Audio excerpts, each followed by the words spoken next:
네, 안녕하세요. 신박사 인사드리겠습니다. 2022년 4월 21일 신박사의 장 마감 복귀 방송 하도록 하겠습니다. 오늘 시장은 뭐 좋았죠. 예, 테슬라 실적이 상당히 좋게 나왔는데 상당히 좀 긴장됐어요, 사실. 저게 넷플릭스에서 테슬라도 뭐 실적 뭐 밋밋하게 나오면 뭐 어떻게 되겠습니까, 사실. 시장이 굉장히 안 좋았을 텐데 어쨌든 테슬라가 시장 예상보다 월등히 높은 실적을 발표하면서 사실 한숨 돌리게 만드는 시장을 좀 만들어낸 것 같습니다. 뭐 우리나라 시장에서도 오늘 성장주 뭐 2차 전지 중심으로 이제 강세를 보였고, 오늘 이제 제목에도 달았지만 이제 철강 업종이 상당히 저평가돼 있으면서 이건 원자재 인플레 어떤 파동의 어떤 수혜를 점진적으로 좀 볼 수 있는 그런 모멘텀들이 또 있죠. 그래서 이런 쪽에 대한 얘기들을 오늘 좀 드릴 것 같고, 시장이 뭐 왔다 갔다 합니다. 좋았다 나빴다 좋았다 왔다. 지수적인 측면에서 접근하면 답이 없지만 업종 종목으로 들어가면 계속 기회는 들어오고 있다, 이렇게 좀 해석하면 될 것 같습니다. 바이오시밀러 쪽에 이제 셀트론이 상당히 또 임상 진행을 순항하고 있다는 어떤 내용도 나오면서 좋은 어떤 사업적인 내용을 보여주고 있는데요. 어쨌든 오늘 시장 정리해보면서 또 이제 다음 달 5월 5일이죠. 미국 이제 FMC도 이제 다가오는데 어쨌든 잘 대비를 해야 될 것 같고요. 오늘 시장 정리해보도록 하죠. 오늘 시장은요, 코스피 지수가 0.35% 상승했습니다. 거래대금 11조니까 적지 않았고, 상승 종목수, 하락 종목수 400여 종목 이제 비등했습니다. 그리고 코스닥은 0.08% 상승, 좀 더 졌네요. 929포인트, 거래대금 8조 순으로 평소보다 좀 많았고, 팽팽했습니다. 역시나 상승 종목수, 하락 종목수는 상승 600종목, 하락 700종목, 팽팽한 흐름이었고, 오늘 이제 코스피 쪽에서 기관들이 6천억 순매수, 코스닥에서도 300억대 순매수로 기관이 수급을 좀 좋은 수급들을 보여줬고, 외국인은 거래소 코스닥 각각 500억대 300억대 순매도, 외국인은 선물 쪽에서 5천 계약 정도를 순매수했습니다. 그래서 뭐 수급적으로는 우호적인 수급이었던 것 같고, 어제 이제 나스닥이 뭐 넷플릭스가 30% 넘게 빠졌으니 또 이제 거기에 기반한 성장주들, 특히나 이제 콘텐츠 기업들이 엄청나게 이제 빠졌죠. 뭐 디즈니 플러스라든지. 그래서 뭐 그렇게 기반해서 오늘 어제 나스닥에 1.2% 하락을 보였지만 뭐 다우는 0.7% 상승했어요. 그래서 뭐 지금 인플레 기반된 뭐 산업재라든지 이런 금리 상승기에 또 좋은 어떤 업종은 계속 흐름이 우상향 기조를 보이고 있다는 거죠. 그래서 지금 시장은 전체가 막 크라이시스가 발생하면서 우르르 막 꺼지는 게 아니라 업종별로 차분하게 움직이는 장이다, 이렇게 해석하면 될 것 같습니다. 오늘 니케이 증시 1.2% 상승했고요. 홍콩이 2% 빠졌고, 대만이 보합권, 중국 상해도 2% 빠지는 흐름이었네요. 어쨌든 이제 중국 쪽 빠진 이유를 좀 미래에셋 증권 마감 리뷰 이제 리포트에서 보면요, 어쨌든 코로나 영향이 큰 것 같습니다. 지금 봉쇄가 막 엄청나잖아요. 지금 뭐 아까 어떤 기사 보니까 그 냉동 닭인가 그거 뭐 엄청나게 비싸게 팔더라고요. 그래서 뭐 5만 원인가 하여튼 10만 원인가, 어쨌든 그만큼 지금 뭐 엄청난 소비 충격, 지금 뭐 경기 타격을 받는 흐름이라고 좀 해석이 되고 있고, 이게 이제 시장에 좀 반영이 되는 거겠죠. 그리고 이제 금리 동결까지 발표했잖아요. 경기 둔화에도. 그러다 보니까 뭐 투자 심리 같은 것들이 위축되면서 어쨌든 거래대금도 굉장히 낮아지고, 안 좋은 어떤 상황이 중국 증시에 경기에 좀 영향을 미치는 것 같습니다. 이게 또 홍콩으로 또 연결돼서 성장주 위주의 또 이제 홍콩 테크 지수가 장중에 4천선을 무너지기도 했다는 소식, 이런 부분들이 다른 아시아 증시보다는 월등히 좀 빠지는 그런 흐름을 낸 것 같고, 중국도 코로나가 좀 이제 어떻게 해야 될까요? 야, 오미크론 이건 막을 수 있는 변이가 아닐 텐데, 어쨌든 예측할 수 있는 부분은 아니지만 중국이 좀 오늘 좀 따로 놀았다, 이렇게 좀 보시면 될 것 같습니다. 그래서 상해 증시 주가 차트를, 지수 차트를 보면요, 뭐 전저점 부근에 다가가는 이런 형태, 좀 무서운 어떤 흐름인데 여기서 이중바닥 찍고 올라가면 돼요. 다우 지수는 우상향의 흐름, 저점이 낮아지는 형태, 이렇게 되면서 좋은 어떤 기조의 이제 그 추세를 좀 보이고 있고, 원달러 환율은 위에서 이제 꺾이지 않고 좀 높은 수준을 유지하고 있다 보니까 외국인 수급이 적극 들어오기 좀 어려운 어떤 환경이다. 그래도 이제 국채금리가 좀 떨어지면서 다소 좀 오늘 성장주에 좀 우호적인 어떤 흐름을 보여준 것 같습니다. 지금 이제 원자재라든지 여러 가지 어떤 부분들을 보면 돼지고기, 소맥, 대두, 옥수수 뭐 꺾이지 않는 흐름이에요. 쌀, 귀리, 대두유, 뭐 꺾이지 않는 이런 어떤 곡물 내지는 여러 가지 어떤 원자재 가격들을 볼 수가 있는 것 같고, 어쨌든 인플레 관련된 시장 지배력은 아직 꺼지지 않는 흐름이 좀 되고 있다. 그리고 이제 뭐 철강이라든지 비철금속 같은 쪽으로도 이 불이 옮겨 붙으면서 또 돌아가면서 시세를 내어주고 있다. 그래서 뭐 종목이 중요하니까 지수에 대한 분석이 크게 비중을 차지할 필요는 없을 것 같고요. 포스코홀딩스 같은 경우 오늘 호실적을 내면서 3% 시총 상위주 중에서 가장 강한 흐름을 보였죠. 기관 외국인들 쌍끌이로 들어왔고, 어쨌든 실적이 기대 이상이었다. 또 이제 키움증권의 리포트도 철강 금속 기업이 실적이 기대 이상, 업황 중국에 달렸다는 어떤 제목의 또 산업 리포트도 나오면서 철강 업종이 점진적인 어떤 상승 흐름을 보이는 것 같습니다. 현대제철이 3% 상승하면서 지금 기관들이 엄청나게 지금 수급으로 땡기고 있네요. 보니까 철강 업종, 동국제강, 와우, 뭐 기관이 뭐 연속해서 순매수하네요. 외국인도 같이 붙고. 그래서 어쨌든 지금 기관의 어떤 수급이 철강 업종으로도 상당히 좀 옮겨 붙고 있다. 그래서 국내 이제 3대 철강사로 볼 수 있는 뭐 현대제철, 그리고 그 포스코, 동국제강, 요 3사에 대해서 모두 기관 외국인들이 쌍끌이로 이제 매수하는 그런 흐름을 보여주고 있습니다. 비철금속 쪽에서 황금 ST 같은 것도 오늘 뭐 11% 급등하고 있고, 오늘 요런 쪽에 기업들이 강세를 보이는 이제 모습을 보였고, 2차전지 쪽으로 오늘 굉장히 세게 움직이다가 뭐 약간 좀 반락했네요. 에코프로비엠 이제 코스닥 시총 1위 기업이죠. 오늘 2%대까지 상승하다가 이제 약보합으로 이제 마감을 했고, 에코프로도 이제 약세로 마감했네요. LNF는 플러스 유지하면서 마감했고, 오늘 코스모 신소가 신고가 흐름, 기관의 수급을 붙으면서 신고가 흐름을 냈고, 최근에 나노 신소재 어떤 강세, 오늘도 신고가 영역까지 올리는 형태가 나왔고, 포스코 케미칼은 2.7% 강세 흐름입니다. 이따가 이제 오늘 중요한 어떤 2차전지 두 가지 이슈 체크해 드리겠고요. 솔루스 첨단소재 6.9% 상승, SKC도 2.6% 상승, SKI테크놀로지 4.5% 상승. 2차전지 주들이 상당히 이제 실적 기반에서 올라가는 형태가 나오고 있네요. 테슬라가 그런 것들을 보여줬죠. 그리고 이제 국내 시장에 상장된 탄소 배출권 ETF 또 4개 상품도 최근에 빠졌다가 다시 또 올라가는 경향을 보이네요. 솔 글로벌 탄소 배출, 그리고 코덱스 유럽 탄소 배출, 이 ETF 도자 기관들이 많이 땡기네요. 보니까 솔 유럽 탄소 배출 기관들 수급 들어오는 거 보이시죠? 하나로 글로벌 탄소 배출권. 그래서 이렇게 4가지 탄소 배출 관련된 ETF도 기관의 수급이 연속해서 붙으면서 우상향의 기조를 다시 보이기 시작했다. 장기로 볼 때 이런 ETF 투자하는 것도 나쁘진 않은 것 같아요. 어차피 뭐 탄소 배출권이나 2차전지 섹터나 이제 같은 방향성을 가지면서 아마 가게 될 걸로 뭐 예상이 됩니다. 로봇 테마 중에서 오늘 SPG 신고가 영역 쓰면서 5.7% 상승하면서 신고가 영역을 만들어냈고, 뭐 로봇 관련된 종목도 선별적으로 종목별로 이제 다른 어떤 흐름들을 좀 보일 것 같습니다. 어쨌든 그런 것들 보시면 될 것 같고,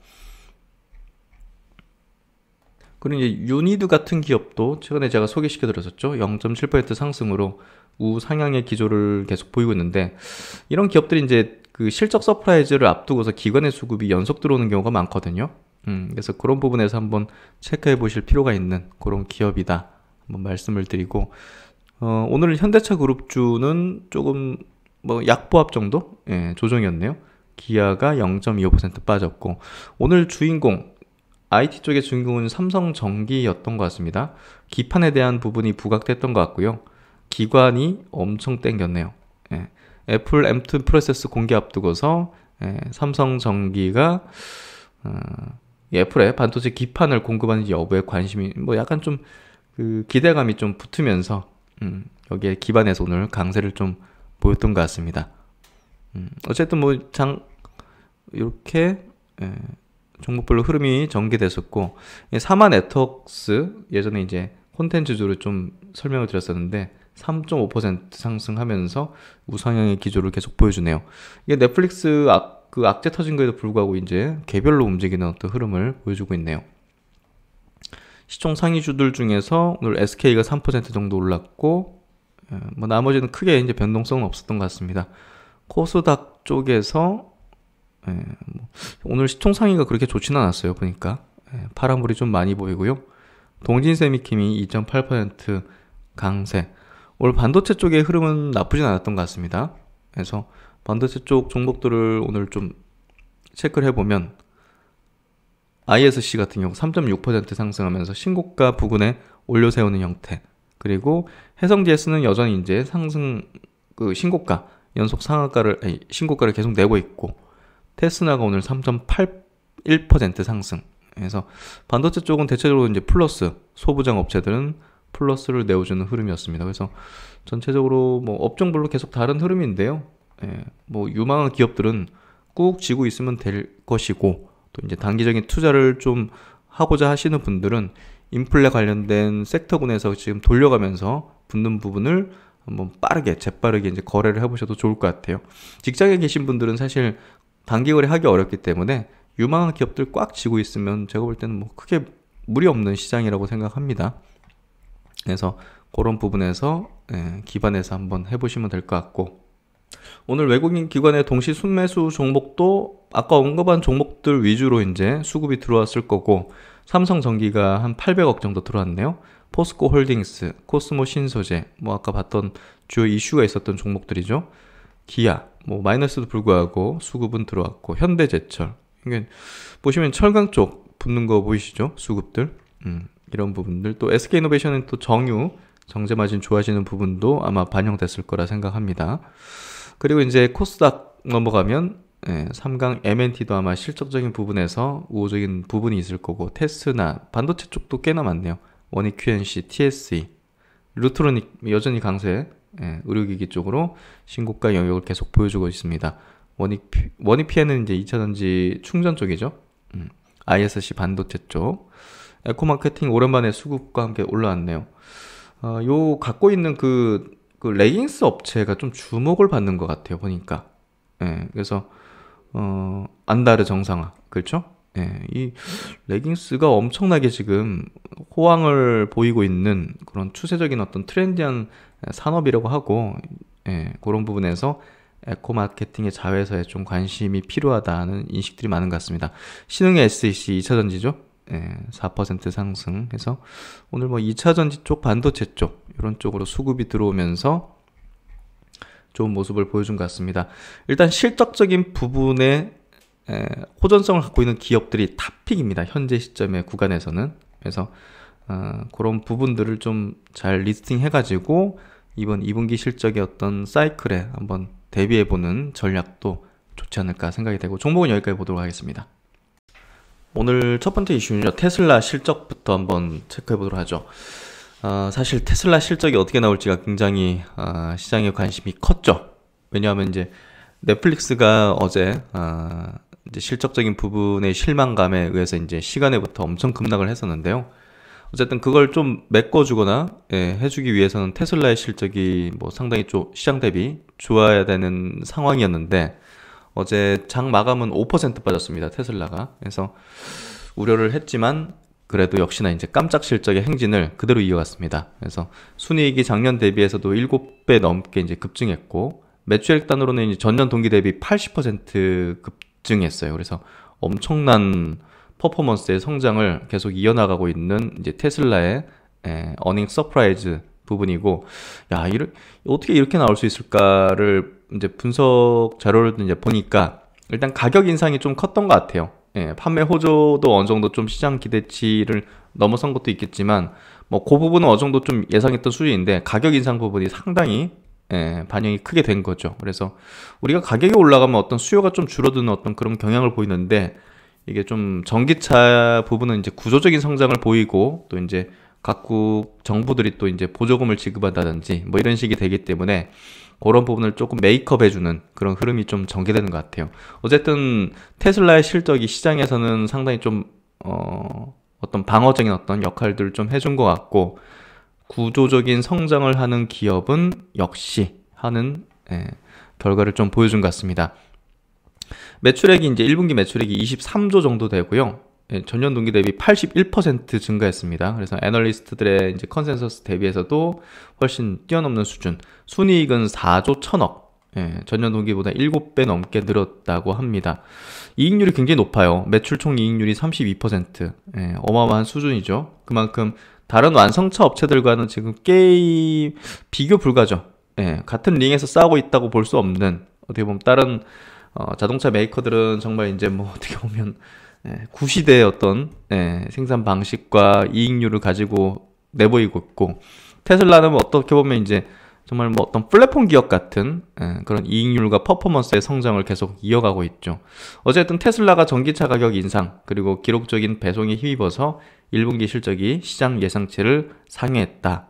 그리고 머스크가 이제 러시아 침공 사태, 우크라이나 침공 사태로 상당한 인플레이션 압력을 받고 있다고 밝혔고, 이후 테슬라는 중국, 미국 시장에서 전기차 가격을 인상하면서 이런 부분들이 실적에 좀 반영됐다고 좀 예상이 되네요.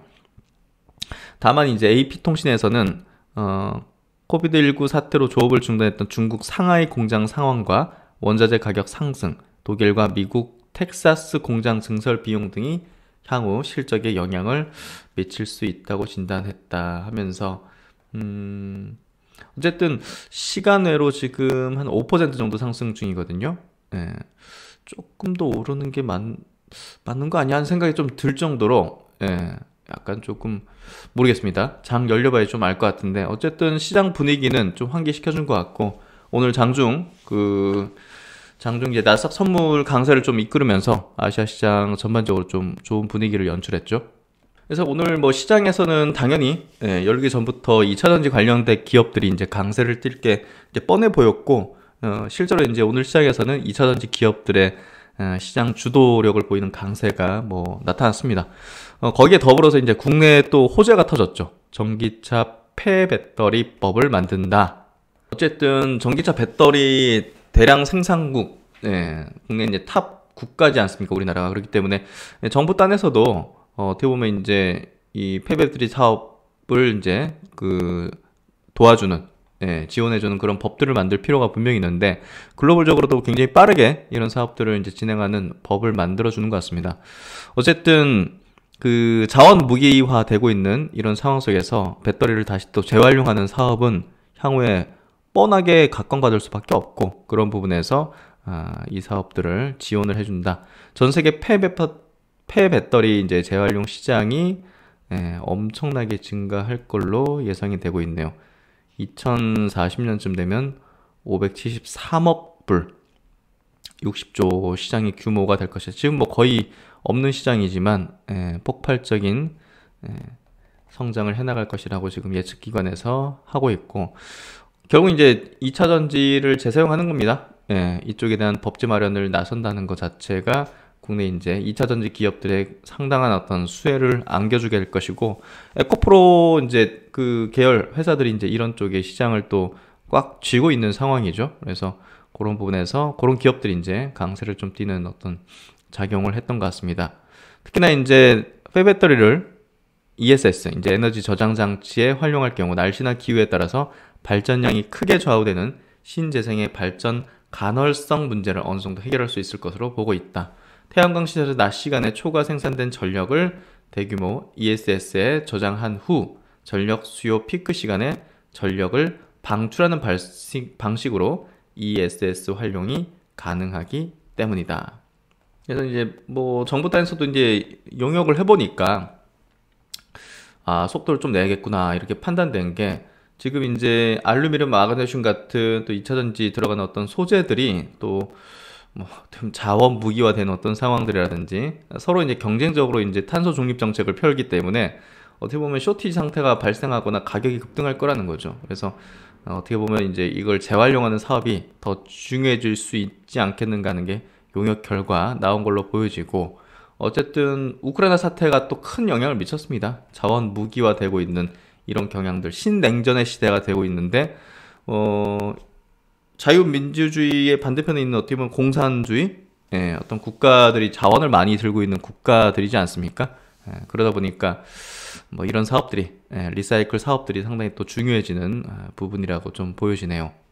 어쨌든 이런 내용들이 테슬라 내용, 그리고 이제 폐배터리 이쪽에 대한 법안을 마련하겠다는 어떤 이런 국내 또 호재 이슈가 2차전지 기업들의 오늘 강세를 좀 이끌었고, 사실 2차전지 기업들에 대해서 이제 좀 단기 차익 실현을 통해서 조금 조정에 대한 어떤 얘기들을 좀 드렸는데, 사실 제 어떤 예상이 좀 틀렸습니다. 사실 치고 달리는 흐름으로 전개되고 있고, 성장주의자 또 실적 나오는 그런 종목 섹터군이기 때문에 테슬라가 이제 그런 것들을 확연하게 보여주면서 거기에 따른 2차전지의 기업들의 어떤 랠리를 지속적으로 만들어내고 있다고 보여지네요. 어쨌든 2차전지는 장기적으로 볼 때는 뭐 성장할 수밖에 없고 우상향의 주가 흐름을 나올 수가 밖에 없죠. 그런 것 기반해서 이해하시면 될 것 같습니다. 그리고 이제 어제 나온 기사인데요. 셀트리온이 이제 그 11조 규모 시장을 이제 가지고 있는 안과 질환 치료제 알리아 임상 3상 환자 모집을 완료했다는 소식입니다. 점점 이제 고령화가 될수록 이 안과 질환에 대한 어떤 시장 규모도 커질 걸로 예상이 되고 있고, 거기에 따라서 바이오시밀러의 어떤 개발 경제도 지금 굉장히 커지고 있죠. 그래서 이 아일리아의 어떤 바이오시밀러 만드는 기업들이 굉장히 많습니다. 전 세계적으로. 국내에서도 이제 셀트리온, 삼성 바이오뿐이 아니라 다른 여러 기업들이 이제 이걸 개발하고 있고 만들고 있는데요. 그만큼 경쟁이 강하겠지만 그만큼 시장 규모도 크기 때문에 이쪽에서 어느 정도 좀 점유율을 차지하게 되면 실적에 상당히 큰 도움이 될 거라고 봅니다. 그래서 삼상에 돌입했고, 어쨌든 환자 모집까지 완료했기 때문에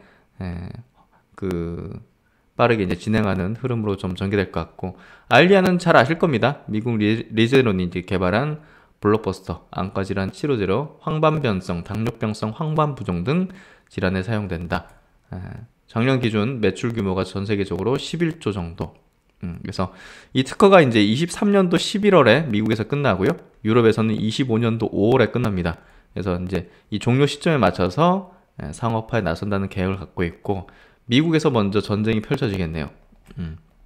어떤 기업이 선점할 수 있을지 한번 두고 봐야 될 것 같은데요. 셀트론은 뭐 계속 실적 발표 시즌마다 이제 밝히지만 2030년까지 매년 1개 이상 의약품 허가를 목표로 계속 속도를 내면서 개발을 하고 있죠. 그 로드맵을 다 갖고 있습니다. 졸레어, 프롤리아, 이제 스텔라까지 해서, 스텔라라가 사실 굉장히 기대되는 그런 제품이죠. 그래서 이런 것들의 임상 3상을 글로벌적으로 진행하고 있고, 어쨌든 이 아일리아에 대한 어떤 개발 기대감도 상당히 높다, 이렇게 좀 이해하시면 될 것 같습니다.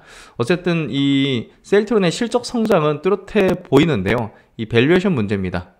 주가에 매겨주는 밸류에이션의 어떤 부분이 글로벌적으로 바이오시밀러 사업에 대해서는 좀 점점 낮아지고 있기 때문에 주가가 좀 지지부진하다, 이렇게 좀 이해하시면 될 것 같고, 셀트론 그룹은 앞으로 이제 신약 개발에 대한 어떤 성과들, 그리고 3, 4병을 통한 여러 가지 어떤 ESG 관련해서 좋아질 수 있는 그런 어떤 모멘텀들이 좀 주가에 필요할 거라는 생각이 들고요. 그런 부분이 나와줘야 주가가 좀 턴을 하는 흐름이 나오지 않을까 싶습니다. 지금은 시장에서 어떤 주도력을 많이 잃은 상태이기 때문에, 그리고 제약바이오 섹터 내에서도 어떻게 보면 이제 주가 흐름 자체가 역배열에 아직 머물러 있기 때문에 이게 바닥을 다지면서 이제 딱 정배열로 돌아서는 그런 흐름이 좀 전개될 때까지는 조금 지지부진한 어떤 주가 흐름이 될 것 같습니다. 일단 차분히 뭔가 이제 그 전환점에 어떤 내용들 나올 때까지는 좀 차분히 봐야 될 것 같습니다. 그리고 이제 오늘 그 포스코 홀딩스 실적이 나왔는데 굉장히 좀 좋게 나왔죠. 그래서 이 철강 관련된 뭐 또 이제 비철금속 관련된 이런 기업들이 조금 이제 가격 인상 이런 부분들이 좀 호재가 될 걸로 보여지고, 다음 주부터 이제 실적 발표가 연달아 계속 있을 거기 때문에 이런 관련주들도 시장에서 좀 주목을 받는 흐름이 될 것 같습니다. 지금 인플레이션에 대한 관련된 기업들이 지금 계속 순환매성으로 이제 돌고 있죠. 그래서 좀 묵직하게 움직일 수 있는 또 인플레 수에 관련된 종목군들이, 근데 철강, 비철금속 내지는 또 이제 음식료 같은 기업들이 조금 더 외국인과 기관의 수급이 붙으면서 점진적인 어떤 움직임들을 보이고 있기 때문에 요 철강 요런 쪽도 한번 스터디를 해보시면 좋을 것 같아요. 보시면 이제 조선업체나 자동차 업체라든지 건설 쪽으로 이제 주로 공급을 하지 않습니까? 그래서 그런 쪽하고 이제 가격 인상의 어떤 협상들을 계속 하고 있는데, 지속적인 협의를 통해서 이달 내로 가격 협상을 마무리 짓는다는 계획이다 해서 뭐 포스코라든지 현대제철, 뭐 동국제강 같은 기업들이, 철강사들이 현대중공업, 뭐 조선사 내지는 뭐 여러 건설사, 또 자동차 회사들 이런 쪽하고 가격에 대한 협상들을 하고 있는 것 같습니다.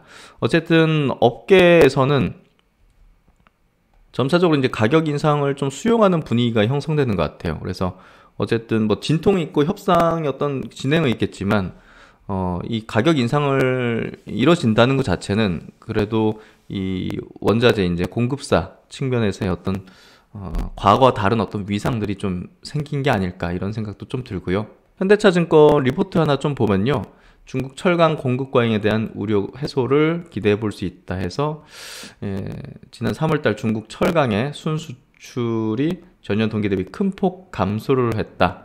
그리고 4월 초순의 조강 생산이 전년 동월 대비, 그러니까 이제 철강 쪽에 저성장, 그리고 뭐 정말 거의 저도 안 보는 섹터거든요.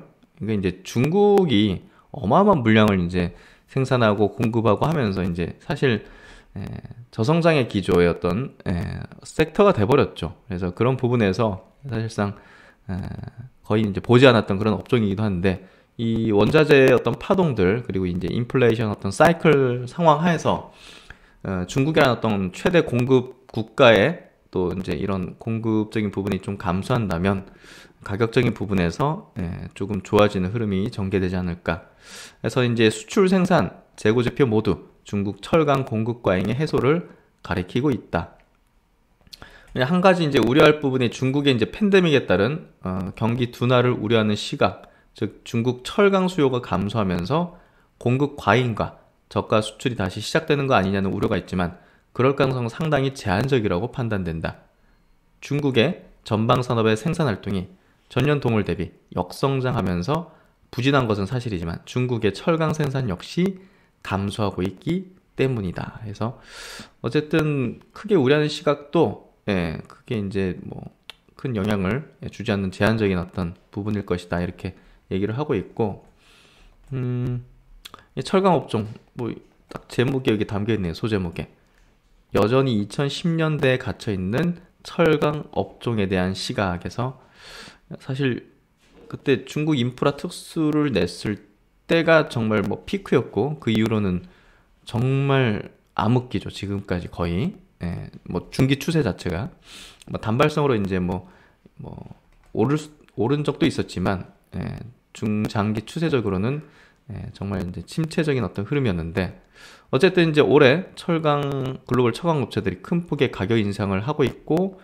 어쨌든 이번 전쟁에 의해서 상품 가격이 오른 게 이렇게 올랐으니까 어쩔 수 없다 하면서 뭐 우리도 공급 제대로 해줄 수 없다, 이런 식으로 조금 배짱을 부릴 수 있는 그런 배경이 아닐까 생각이 돼요. 그게 어떻게 보면 이런 기업들, 철강 이제 뭐 기업들이 조금 실적적인 부분에 대한 기대감을 크게 가질 수 있는 그런 포인트가 있는 게 아닐까 생각이 좀 됩니다. 그래서 이제 글로벌 철강 가격 인상이 지금 현재 수용되고 있다는 게 중요한 좀 포인트가 아닌가 생각이 되고요. 그리고 이제 요 리포트 볼 때 제가 조금 이렇게 바뀌고 있나 하는 생각이 들었는데, 어차피 이제 철강 업종에 대해서 관심이 없었기 때문에 이 철강 업종 담당 애널리스트의 어떤 발언, 분석 내용을 조금 이제 신뢰를 해야 되지 않을까 생각이 됐고, 2020년대에는 중국의 저가 교란 요인이 해소되면서 철강 업종의 가격 협상력 회복이 정상화되고 있는 상황으로 판단이 된다. 결국 중국의 경기 둔화 우려가 철강 업종 주가에 지나치게 반영이 되고 있다. 그래서 철강 업종의 어떤 그 최근에 밸류에이션을 좀 보니까요, 올해 예상되는 실적 대비해서 우리 이제 주가 수익 배율 같은 경우, 주가 수익 배율 같은 경우 한 3배에서 한 4배 수준을 왔다 갔다 하고 있어요.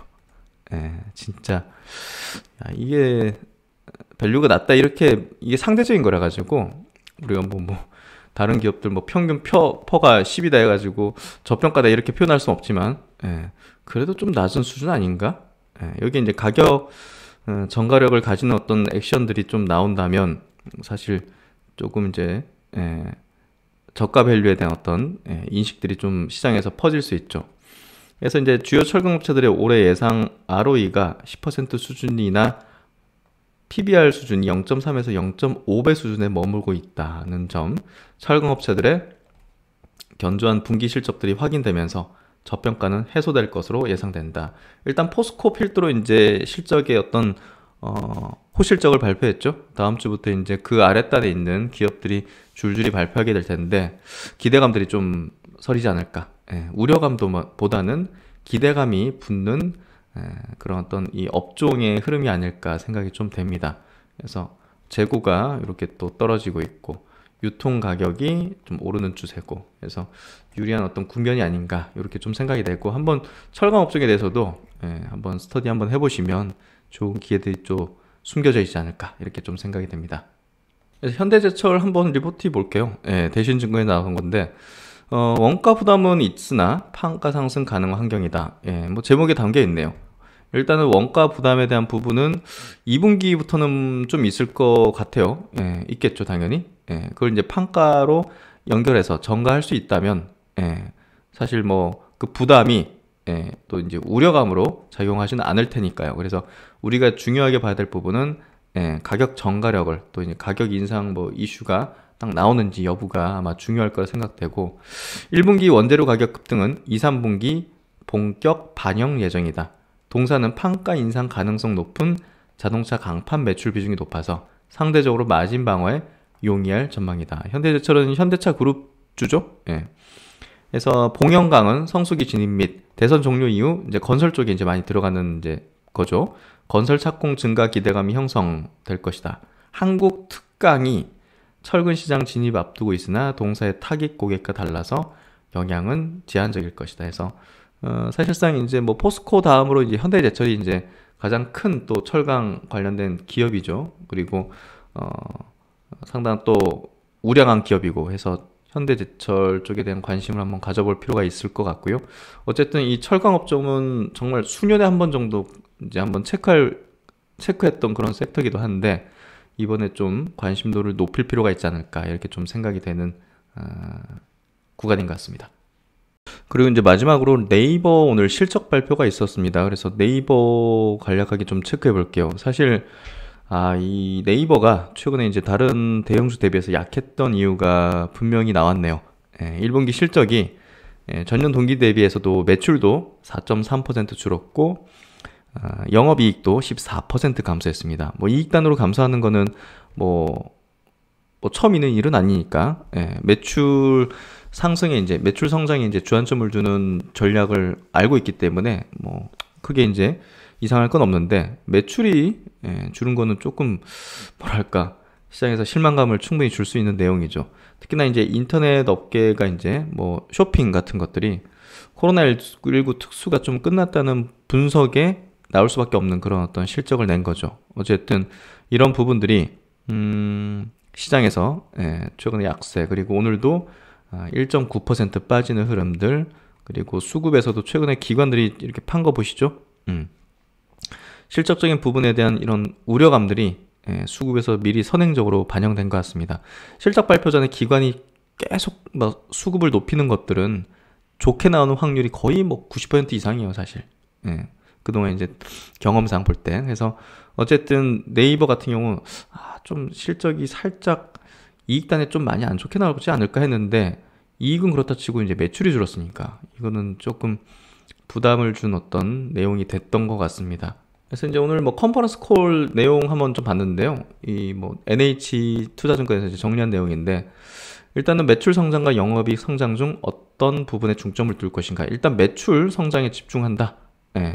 근데 이제 마케팅 비용, 인건비 효율화를 고민 중이다. 이렇게는 얘기하고 있고, 결국은 이제 밸류에이션 높이는 문제는 해외 매출 비중을 높이는 거라고 좀 생각되거든요.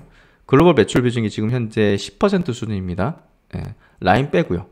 라인까지 치면 뭐 엄청나게 크겠지만 라인 빼고 10% 수준인데 향후 20% 이상으로 성장시킬 것이다. 그리고 5년 내로 15조의 매출을 네이버가 해낼 것이다. 그래서 뭐 향후에 대한 목표 이런 것들을 좀 얘기했던 것 같은데 뭐 이런 걸 가지고서 뭐 당장 주가 반등이라든지 이런 것들을 만들기는 좀 어렵죠. 어쨌든 실적적인 부분이 안 좋았는데 뭐 성장을 계속하는 기업으로 봐야죠. 그래서 전략 자체를 바꿀 필요는 없다 봅니다. 장기 전략을. 근데 이번 실적은 조금 실망스럽게 나온 건 사실이다. 이 정도 해석하면 될 것 같습니다. 그래서 오늘 장 이렇게 또 이슈와 장 마감까지 해봤는데요. 실적 시즌이니까요. 실적에 좀 집중하는 거래 전략 한번 가져보셔도 좋을 것 같고, 오늘 이제 그런 관점에서 철강 업종에 대한 얘기를 처음으로 한번 좀 들었던 것 같습니다. 최근에 이제 제가 유튜브 운영하면서 처음 언급드리고 분석해드리는 업종들이 계속 나오고 있죠. 그래서 시장은 항상 이제 어떻게 보면 좀 따라가야죠. 시장과 함께 호흡하면서 어떤 방향으로 돈이 계속 돌고 있고 이런 것들을 캐치해내는 게 또 이제 수익을 또 채워나가고 누적해 나가는데 필요한 덕목이 아닐까 생각됩니다. 그래서 어쨌든 뭐 오늘도 시장 이렇게 또 마무리가 되는데요. 이제 FMC 쪽으로 공이 이제 슬슬 넘어가는 시장 흐름이 전개될 것 같은데 조금은 우리가 보수적인 스탠스도 좀 필요한 구간으로 넘어가지 않을까 생각이 됩니다. 네, 하여튼 오늘도 수고 많으셨고요. 편안한 저녁 시간 되시고 오늘도 시청해 주셔서 감사드립니다. 다음 시간에 뵙도록 하겠습니다. 감사합니다.